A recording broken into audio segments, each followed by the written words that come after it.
When Lawler makes his big comeback, he said it's because he hadn't thrown a punch in 9 months. Who gets his jaw broke? Wah, bad punch, broke in 2 places, right?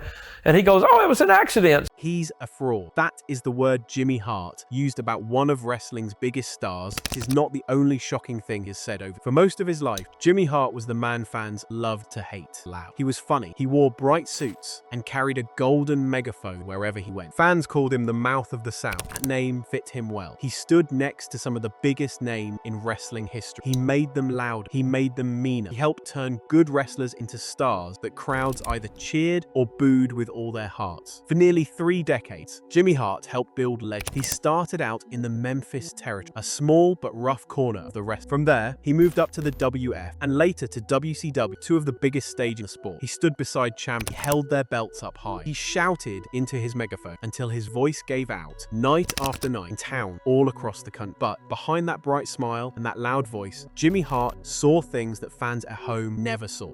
He saw real fights break out where there should only have been a show. He saw real injuries that changed lives forever. He saw real betrayal, kind that does not heal with time. And as Jimmy's story starts to get messy, use the hype feature and give this video hype, because the deeper this goes, the more these so-called legends start to look different. Some of the biggest names in wrestling history were not just tough guys playing a part on television. To Jimmy Hart, they were something else entirely. Some were dangerous to be around. Some were selfish to their core. Some made his job feel impossible day after day, year after year. And in his own words, more than one of them was a fraud. This is not just a story about body slams and pile drive. This is a story about what happens when the cameras switch off and the lights go down. It is about the wrestlers who look like heroes and villains on the screen, but left Jimmy Hart bruised, betrayed, or simply worn out behind the scenes. From bumpy car rides through Memphis to dangerous slams in WCW, Jimmy Hart lived through it all. He came out the other side with a broken jaw, sleepless nights, and friendships that fell apart in front of millions. Today, we're counting down 10 names that Jimmy Hart has called fraud, one way or another. Some of them were dangerous inside the ring. Some of them were dangerous outside. Few of them simply made Jimmy's working life feel like a never-ending storm. Picture Jimmy Hart standing at ringside. His jacket sparkles under the lights. His megaphone is raised to his lips. To the crowd, he looks confident, in charge, almost untouchable. That picture was real, but it was only half true. The other half was happening just out of sight, in locker rooms, hotel, hallways, and car parks after the show had ended. Some names on this list will surprise you. A few of these wrestlers are remembered today as legends, with title reigns fans still watch with pride. Others are remembered as wild, unpredictable figures whose reputations only grew stranger with time. What links every name on this list is simple. Each one left Jimmy Hart with a story he still feels the need to tell, decades later. By the time we reach the end of this list, you will see Jimmy Hart in a brand new light. He was never just a clown with a megaphone shouting nonsense at the crowd. He was a man who survived some of the most difficult personalities the wrestling business has ever produced and lived to tell every single story. Start the countdown, beginning at number 10. Number 10 on our list is Adrien Adonis. In the mid-1980s, Adrien Adonis was one of the most talked about names WF. He had real skill. He had sharp timing in the ring. Crowds loved to hate. That made him value Jimmy Hart. On paper, Adonis looked like a manager's dream. He could work a crowd. He could play the bad guy with style. But Jimmy Hart soon learned that Adonis carried something darker underneath all that talent. Adonis had a habit of taking things too far. In the ring, he would push moves past the point where they were meant to stop. A simple hold could turn into something that felt very real to the man on the other end of it. For a while, this made him look fierce on television. Underneath, it was a warning sign that nobody seemed to notice in time. Warning came true in 1986 in Flint, Michigan. During a match, Adonis put wrestler Dan Spivey in a sleeper hold. Sleeper hold meant to look tight, but stay safe. This one did not stay. Adonis held on too long and too hard. Spivey did not forget that feeling once the match was over. Backstage, the tension boiled over. Adonis tried to start a real fight with Spivey, same man he had just been wrestling in front of thousands of fans. This time, there was no script. There were no rules. Spivey answered with a series of brutal punches. The blows landed again and again until Adonis's face badly broke. His cheekbone was left exposed. People who were there that night said the sound of the punches was awful. simple, something hard smashing into something soft over and over. For Jimmy Hart, this was more than just backstage drama. It was proof that some performers could not tell the difference between the show and real life. Adonis had the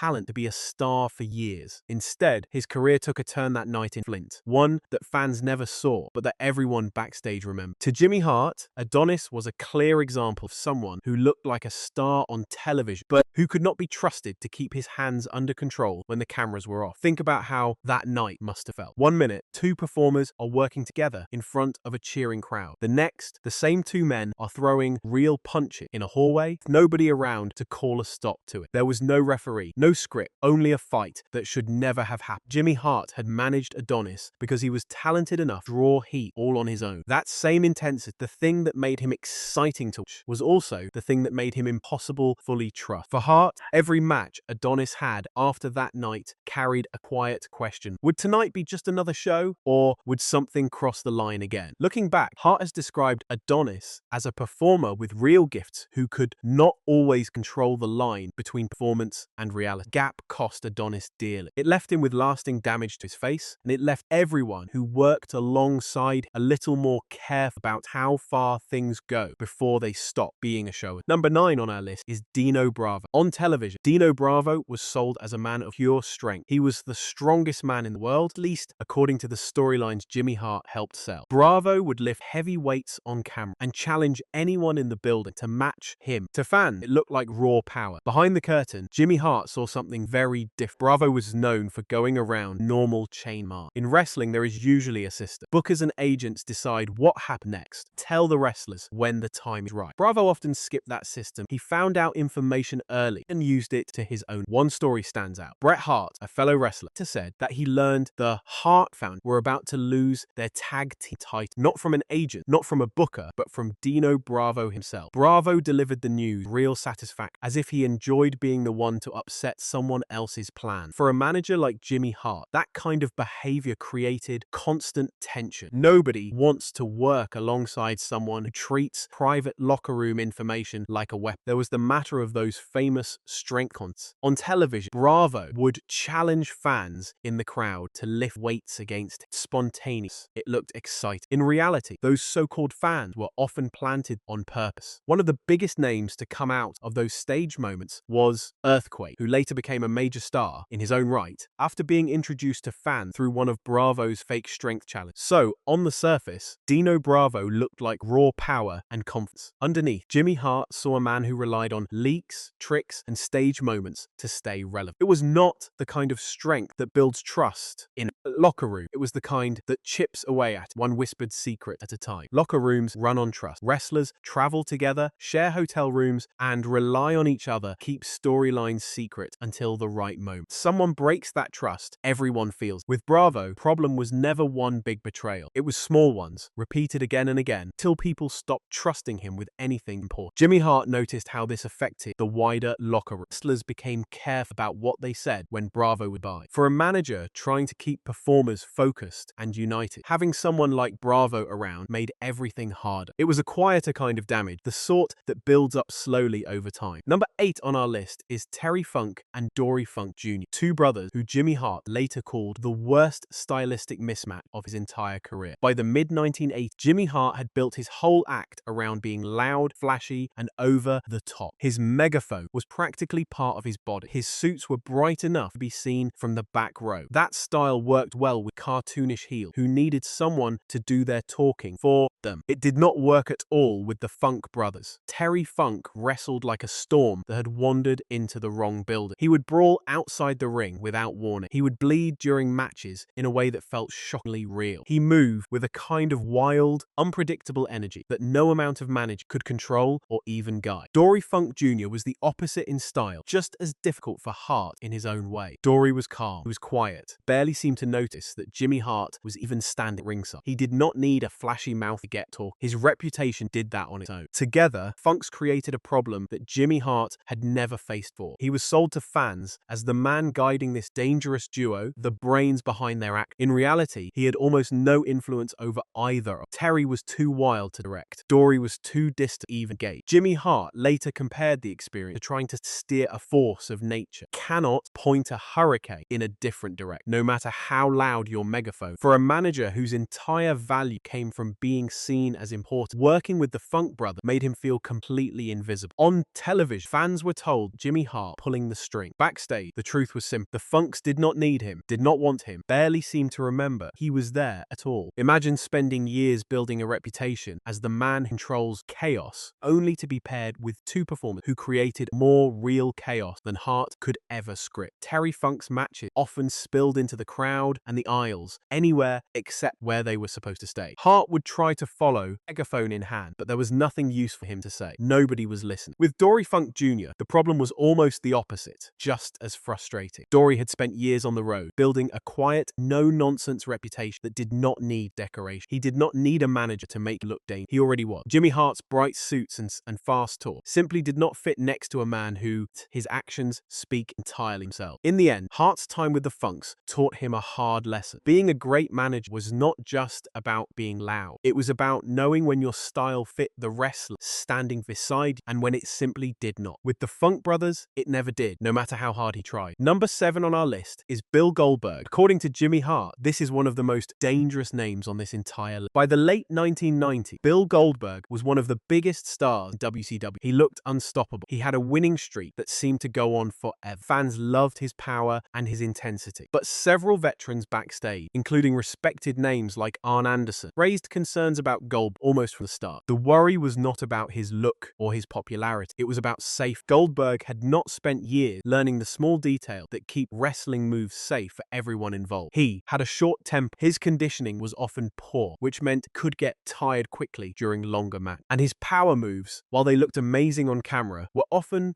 delivered without the careful control that experienced wrestlers. One night, lack of control caused real harm, twice in the space of less than half a minute. First, Goldberg performed a move on Meng, a respected veteran known as tough. The move went wrong. Goldberg dropped Meng directly onto his head. The impact caused a serious neck injury, one that affected Meng for a long time after. Then, within about 20 seconds of that first incident, Goldberg turned his attention to Jimmy Hart. He picked Hart up for a military press slam, a move that requires careful control because of how high the other person lifted. Jimmy Hart weighed barely 170 pounds, much lighter than most of the rest Goldberg was used to handle. The slam went wrong as well. Hart came down hard, landing on his head and neck. The damage was real and lasting. Hart suffered serious trauma in that moment, and he has spoken about long-term concussion symptoms that followed him years after. Goldberg, for his part, reportedly left the arena quickly once the show was over, without sticking around to face the wrestler he had just hurt. In later interviews, Jimmy Hart did not hold back. He called Goldberg unsafe. He said that on television, the moves looked great, exciting, but backstage, the way Goldberg hit people told a different story. To Hart, Goldberg was not thinking about the people working.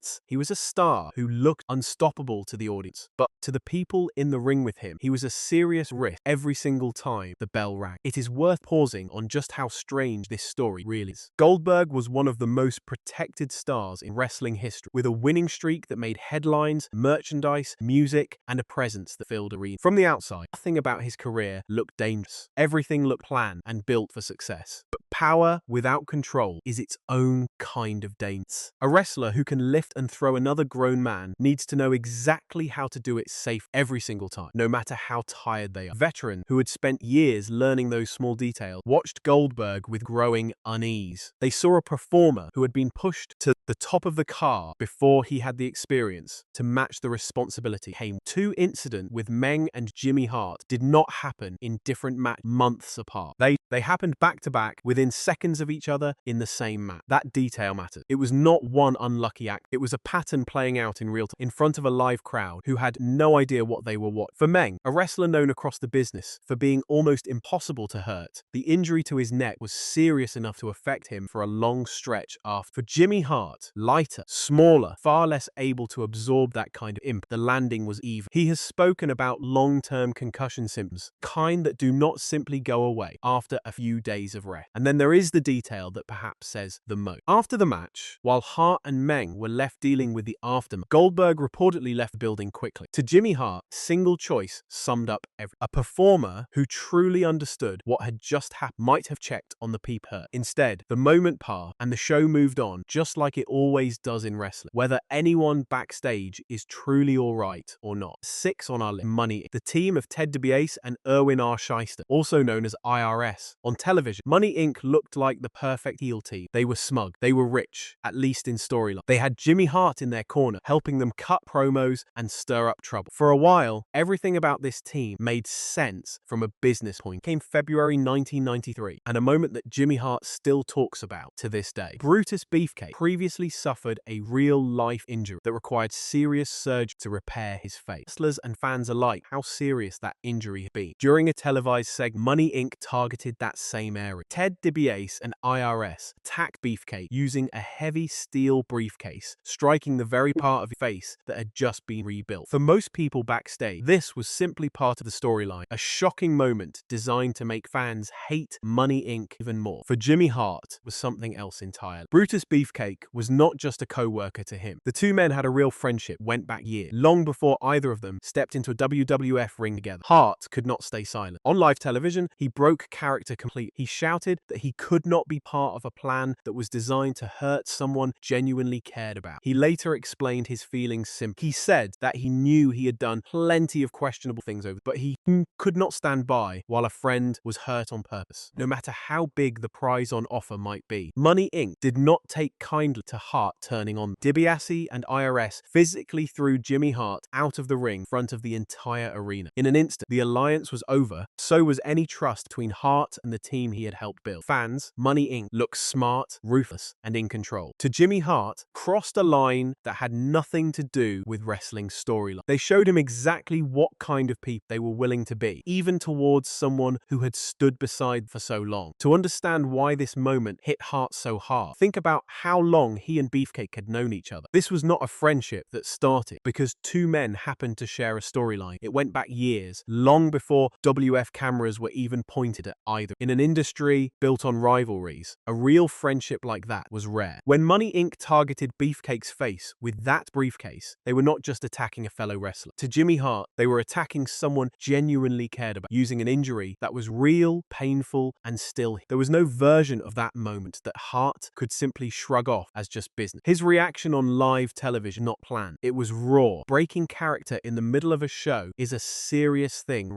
It can confuse the storyline. It can upset bookers. It can even put a performer's job at risk. Jimmy Hart did it because in that moment, the show mattered less to him than his friend's well-being. The aftermath was just as telling. DiBiase and IRS did not simply ignore Hart's outburst. They responded with force, physically removing him from the ring in front of everyone watching. In an instant, years of working together were gone. The trust that had once made Money Inc. such a strong unit on screen disappeared, replaced by a split that felt personal in a way most storyline breakups never do. For Jimmy Hart, this moment became a kind of turning, showed him very clearly what some of the people he had worked alongside were truly willing to do, how quickly an alliance could fall apart once real feelings got involved. Number 5 on our list is Brutus Beefcake, the same man whose injury caused the chaos with Money Inc., but for very different reasons on this part of the list. In the early 1990s, Brutus Beefcake was riding a wave of popularity fans. His gimmick was simple. He would defeat opponents, cut their hair in the ring as a kind of victory celebration. Crowds loved. Children in the audience cheered every single time those scissors came out. For Jimmy Hart, this presented a completely different kind of problem. His entire career had been built around chaos. He thrived when there was tension to stir up, heat to build, and trouble to cause. With Beefcake's haircut gimmick, there was none of it. The crowd was already on Beefcake's side before Hart even opened mouth. Hart later described feeling trapped inside a gimmick that went against everything that made him effective as a manager. There was no dominance for him to project. There was no chaos role. Instead, he found himself standing at ringside, watching Beefcake snip away at another wrestler's hair while the crowd roared with approval. For a man whose whole career depended on being seen as important, this felt like a dead end. He was not pulling strings, not creating drama. He was simply standing part of the scenery while someone else got all of the attention and all of the cheer. In later shoot interviews, Hart did not shy away from how he felt about that period. He openly criticized the entire association, calling it one of the most most frustrating stretch of his career. To him, the beefcake gimmick may have pleased crowds in the moment, but it exposed something important. Even the loudest, flashiest manager in wrestling could be made completely useless by the wrong kind of pairing. Think about what made Jimmy Hart effect first. He was good at being hated. He was good at stirring up trouble, talking over opponents, giving fans a reason to boo. None of those skills had a place anywhere near a barber's chair full of cheering children. Night after night, Hart went through the motion. He would walk to the ring, stand beside Beefcake, and watch the same routine play out, the same haircut, the same cheer, with nothing for him to add. For a performer used to being the center of attention, fading into the background took a real toll. It is easy to imagine fans assuming that every manager loves every moment of every match, simply because they are smiling on camera.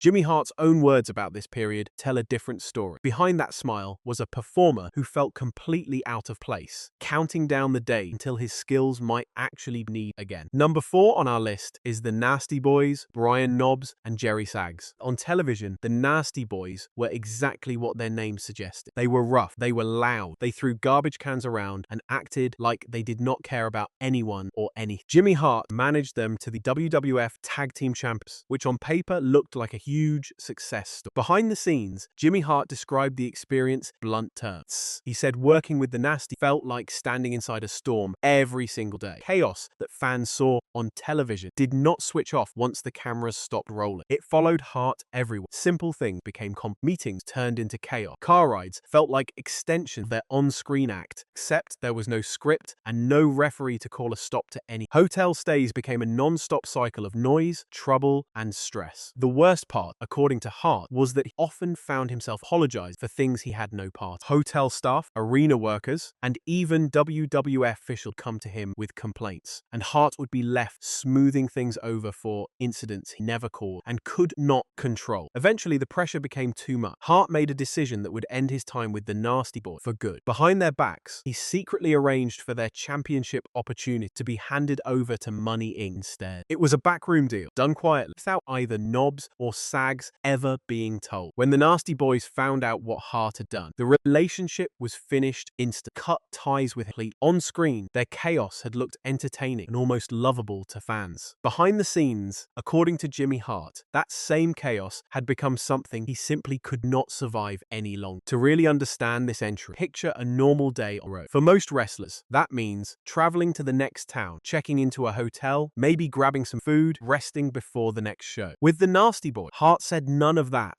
ever felt normal. A simple drive could turn into an argument. A quiet hotel lobby could turn into a scene. There was no version of downtime that stayed calm for long. Sharing hotel rooms made things even harder. On the road, wrestlers often pair up to save money and stay together as a group. For Jimmy Hart, sharing space with Knobbs and Saggs meant there was no escape from the chaos. Even later, sleep became difficult. Quiet moments became rare. Pressure of being constantly switched on, ready for the next incident, never really stopped. Then there were the apologies. Hart described being put in a position again and again where he had to smooth things over with people who had nothing to do with the storyline. Hotel manager, restaurant staff, local promoter. Each time, Hart would find himself saying sorry for something he had not done, simply because he was the manager, and managers are often seen as the ones in charge. Over time, that kind of pressure builds up. It is one thing to deal with chaos for a single night. It is another thing entirely to deal with it as a constant, unpredictable part of everyday life with no clear end in sight. By the time Hart made his decision to quietly arrange that deal with Money Inc., it was less about money or storyline and more about finding a way out of a situation that had become exhausting in every possible sense. The ending may have looked sudden,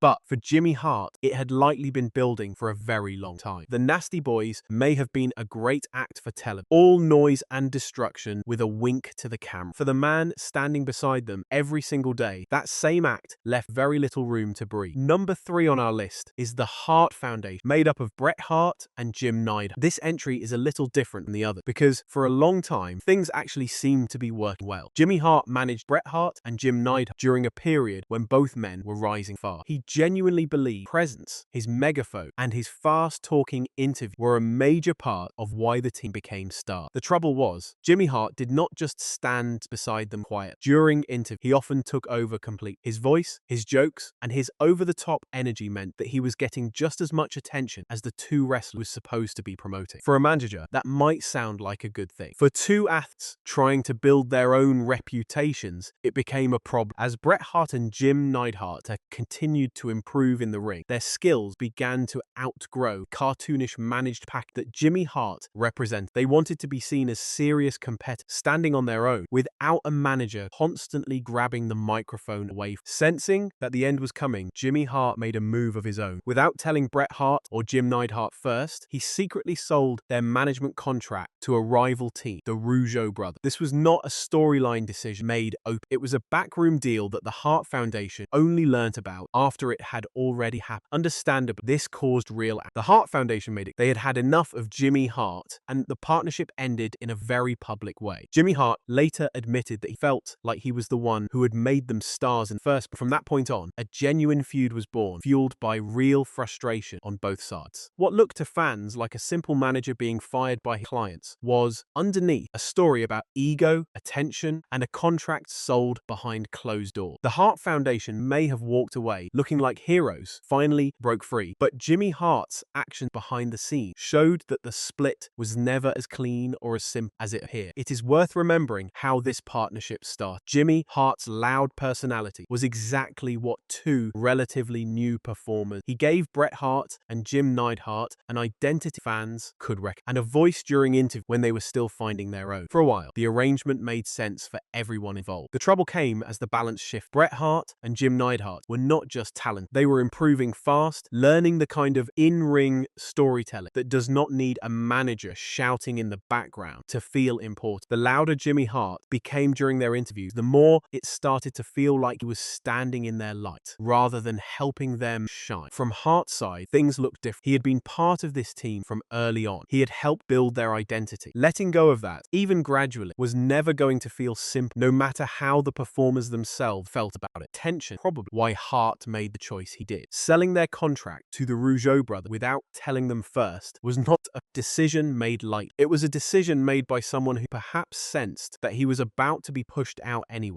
and decided to make the first move himself, even if it meant doing it in secret. The feud that followed gave fans some incredible moments, full of genuine intensity that came from somewhere real. But behind that intensity was a truth. Two performers had outgrown the man who once helped create, and instead of a clean goodbye, the ending came wrapped in a secret deal that nobody on the receiving end ever saw coming. Number 2 on our list is Honky Tonk Man. If you only looked at the history books, Honky Tonk Man's run with Jimmy Hart would look like one of the greatest success stories of the 1980s. With Hart's help, Honky Tonk Man held the WWF Intercontinental Championship for a record-breaking 15 months, a run that still stands out decades later as one of the longest in that title history. And yet, despite that success, Jimmy Hart later called Honky Tonk Man the most difficult man ever managed. Hart's description of working with him was harsh. He compared Honky Tonk Man to a dead battery, someone with no natural energy and no real drive. According to Hart, this was not a man hungry to prove himself every night. This was someone who needed to be pushed, dragged, and motivated every single step of the way. Problems went beyond at. Hart said Honky Tonk Man would often show up late to events. He would forget lines that had been planned for interviews, leaving Hart to cover for him on the spot. When things went wrong, rather than taking Hart said Honky Tonk Man would complain and shift blame onto everyone around him, almost as if he was performing in a sad television drama rather than dealing with real problems. For Jimmy Hart, this created an exhausting daily routine. Outwardly, he had to keep promoting one of the longest title reigns in WWF history. Inwardly, he was constantly managing a fragile ego that seemed uninterested in matching the success that the title run represented. The contrast is part of what makes this story so striking. To fans watching at home, Intercontinental Championship reign looked legendary, true highlight of the era. To Jimmy Hart, standing right beside that champion every single day, it often felt like a battle just to get the man out of bed and into the building on time. A title reign that long does not happen by accident. It takes constant promotion and constant energy to keep fans interested in the same champion month after month. Normally, that energy comes from both the manager and the wrestler. With Honky Tonk Man, according to Jimmy Hart, almost all of it had to come come from one side. Hart described feeling like he was doing the work too. He had to come up with the talkings. He had to keep the storylines fresh. And when Honky Tonk Man failed to deliver on his end, whether by arriving late or forgetting what had been planned, Hart was often the one left to fix it on the spot, in front of a live audience and television camera. The complaining made things worse. Hart compared it to watching someone act out a sad television drama, full of excuses and blame aimed at everyone, except the person actually responsible. For a manager, trying to keep an entire act running smoothly, dealing with that kind of attitude on a regular basis was draining in a way that rarely shows up highlight reels. And yet, title reign happened anyway. 15 months is not a short run. It is one of the longest in the history of that champion, and it remains part of wrestling history today. Jimmy Hart helped make that happen, despite everything going on behind the scenes. Perhaps that is exactly why his frustration runs so deep. He knows better than almost anyone how much effort it took to keep that reign looking effortless, while the man at the center of it, by Hart's own account, gave so little in return. And now, at number 1, we reach the story that started it all for Jimmy Hart, the man whose actions left Hart with a broken jaw and a doubt that has never fully gone away. Number 1 on our list is Jerry Lawler. Long before the bright lights of the DWF, Jimmy Hart's career began in the Memphis territory, working alongside Jerry the King Lawler. In Memphis, the line between the show Real Life was thin. Two men were at the center of some of the most talked about moments in that promotion's history. Partnership came to a dramatic turning when Lawler suffered a real serious leg injury. This was not a story. This was a genuine fracture that put his career in danger. Most managers might have shown some sympathy. Jimmy Hart did the opposite. On television, Hart turned on Lawler completely. He mocked the injury in front of the camera, comparing Lawler to a lame racehorse, the kind that would simply be put down rather than nursed back to health. To fans, it was a shocking, cruel moment, exactly the kind of heat Jimmy Hart was famous for generating. But cruelty like that does not just disappear once the cameras stop rolling. When Jerry Lawler eventually recovered and made his return to the ring, there was a reckoning waiting for Jimmy Hart. During Lawler's big comeback, something happened that went far beyond any planned storyline. Lawler threw a punch that connected with Jimmy Hart's jaw and broke it, not in one place, but in 2 separate places. To this day, Jimmy Hart has questioned whether that punch was truly an accident. He has pointed out that Lawler had not thrown a real punch in around 9 months before that night, and yet somehow managed to break a man's jaw 2 places during what was supposed to be performance. Lawler has always insisted it was unintentional. Jimmy Hart has never sounded fully convinced. This story sits at number 1 for a reason. Set the pattern for so much of what came after. It showed Jimmy Hart and everyone watching closely the line between a wrestling storyline and real-life revenge could disappear in an instant. Fans saw a hero make his big comeback. Jimmy Hart felt the very real, very painful consequence of a feud that, to him, may never have truly been set. Through it all, Jimmy Hart kept going, kept his megaphone close. He kept his bright suits ready. He kept finding new wrestlers to manage, even after every betrayal and every difficult personality on this list. Looking back, it is easy to remember Jimmy Hart as the loud, colorful character who stood beside wrestling's biggest star. That part is true, but there was more going on underneath. His megaphone was not just a prop for attention. More than once, it stood between a chaotic star and a complete disaster. Wrestling fans remember the matches, the title runs, and the rivalry. Thanks to Jimmy Hart's own honesty, we also get a rare look behind the curtain at the real cost of standing beside some of the biggest names the business has seen. Jimmy Hart survived all of it. It says something about how tough the mouth of the South really